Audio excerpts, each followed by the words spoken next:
আমরা শুধু দেশের জনগোষ্ঠীর অর্ধেক নই, দেশের অর্থনীতির প্রধান কারিগর।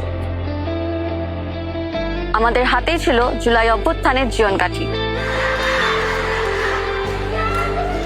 যখন সবাই ধরে নিয়েছিল আন্দোলন শেষ, ঠিক সেই মুহূর্তে আমরা এই মৃতপ্রায় আন্দোলনকে জীবন্ত করে তুলেছিলাম।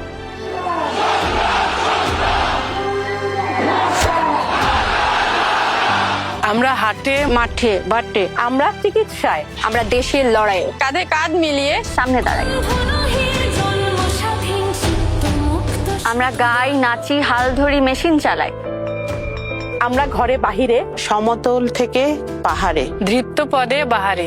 আমাদের মধ্যে বৈচিত্র্য আছে, রুচিতে পার্থক্য আছে, কিন্তু বাংলাদেশ প্রশ্নে আমরা এক।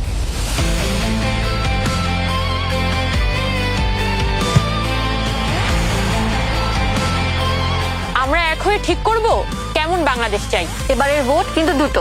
একটা হলো পার্লামেন্টে কারা যাবে সেটা নির্ধারণের, দ্বিতীয়টা অর্থাৎ গণভোট হলো ভবিষ্যতের বাংলাদেশ কেমন চাই সেটা নির্ধারণে।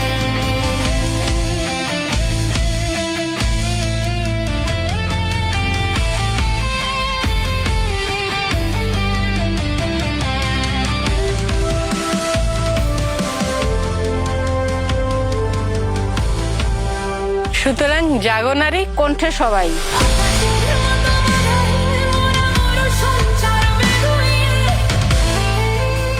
দেশের চাবি আমাদের হাতে, দেশের চাবি আমাদের হাতে, দেশের চাবি আমাদের হাতে।